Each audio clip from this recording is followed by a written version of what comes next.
Hey everyone, let's unbox the Witches of Legend Oracle deck. So this came maybe about a week ago in the mail, and I haven't really had a chance to unbox it. You can see the box, so I figured that it would be a good idea for us to all do this together. So let's very carefully cut the tape.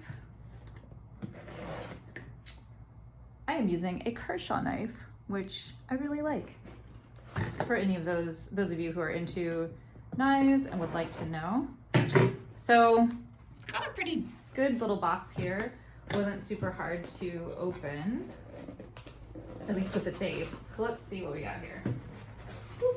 We just need to cut that last bit there. All right. Yay, I'm a big fan of pretty wrappings. I'm a big fan of kind of doing it up. So we've got a nice little thank you sticker. Ooh, cute little stamp on the box. And let's see what's included. So I backed this one through a Kickstarter. And you guys have heard me say, ooh, pretty. You guys have heard me say before that I really like backing things on Kickstarter because a lot of times you get a lot of extras and it really goes to help the creator as well. So we've got a little pin, absolutely gorgeous. We've got oh, wow, okay, a sticker. Looks like a Medusa sticker. There's a really beautiful business card, and let's see what else we got. Looks like a nice little velvet bag. You guys have heard me say I make my own bags for my deck, but I really love it when I get a thing, like a backing where there's a bag for the deck. That's always really nice. So we've got a spread cloth with some really gorgeous gold sparkle ink. It's nice, it's not sticking to anything. Let's see what the spread cloth looks like. You can tell I just unboxed this because if I had already had it, I probably would have used this spread. Ooh, that's pretty. Check that out. That's gorgeous. So that's a lovely little spread cloth. And then we've got an invitation to join her Patreon, which is always a nice touch. And got some of that nice black crinkle paper. Here is the deck, Witches of Legend. So we've got an Oracle deck by Annabelle Lewis. So let's go ahead and open this sucker up and see how it looks on the inside.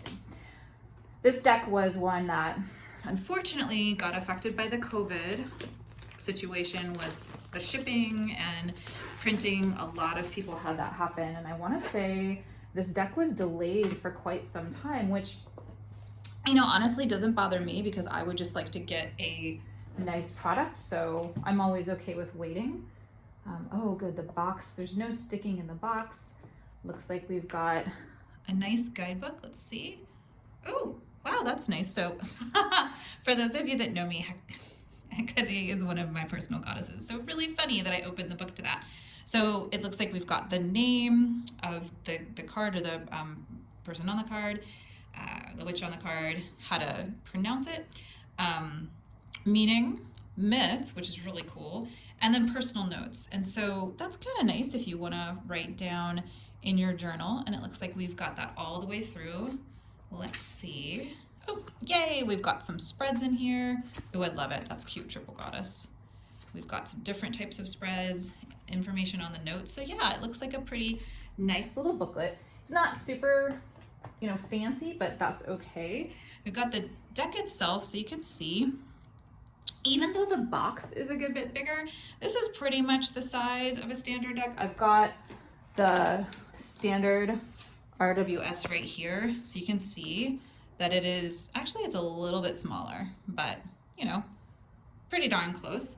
We do have that really gorgeous gold edging, which is pretty popular right now, I'd say. A lot of the card decks are doing edging in gold and different accents in gold. I'm really glad that they didn't make this like a shiny gold on the back though, because I've noticed a lot of the foil like that is making the cards be damaged. So we've got that beautiful lantern on the back. You can see they're glossy, so that's pretty nice. Let's take a look at the artwork. So Annabelle Lewis is a really favorite artist of mine. I really love her art. And when I found out that she was coming out with I love it, an oracle card deck, I like backed it immediately because I just love her work. Oh, that's so beautiful. Segment. I won't go through all the cards because I know you guys like to find them out on your own, but oh, so good. I love, this is one of my favorite pieces of her art is that set. Got redid. Oh, yep. This is going to become a favorite deck already. I can tell. You know, just as I'm looking at these, I might actually trim them. They do have this really nice black border on the white, which really does make the artwork pop. But I think the only thing that I would have liked to have seen is the art somehow bigger, because a few of them, so like this one definitely works. But like here with Lilith, we lose some of the detail. There you go. Because it is such a detailed piece and it has to take up so much space. But even so, gorgeous cards, really, really pretty. And some of them do have like that neat little kind of gold accent there that we have on Diana. Yeah, beautiful. And I like the fact too that this deck has a lot of witches and goddess types that we're not often, nice, Amarasu, nice, that we don't often see. So gorgeous deck. It feels good in the hands. Like the cards themselves, even though they're glossy, they don't feel too slippery. They don't really feel like I'm gonna have any trouble shuffling them or maneuvering them. And they are a nice size, and the card stock is nice. Like I don't feel I can, you know, kind of move it without worrying about it bending. So let's look at a couple more. And it does have the name of each witch or divinity or however you want to think of it on there, which is nice. It doesn't have any other, oh, Freya, gorgeous. It doesn't have any additional information. We'll stop with her since that's who we started with.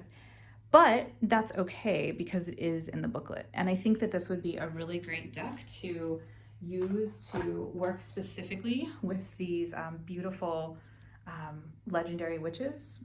There's some good information in the book, and you can always find out and follow along and learn some more on your own as well. So gorgeous deck.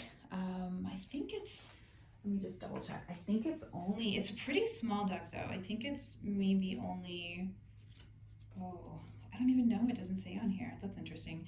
I think it's only about like maybe 40 cards. It's a pretty small deck.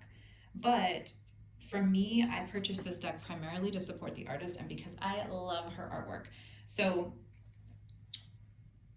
if you are okay with the book not having like a ton of information, if you're okay with kind of meeting these beautiful creatures, goddesses, deities, divinities, divine personages, if you're okay with kind of meeting them on your own and working with them, and you're not necessarily wanting to get like 10 pages of information on each one, this would be a beautiful deck. It's actually a beautiful deck just on its own, and these cards, like, this is one of the most beautiful paintings of Hecate that I've ever seen, especially probably the best I've ever seen in an oracle deck.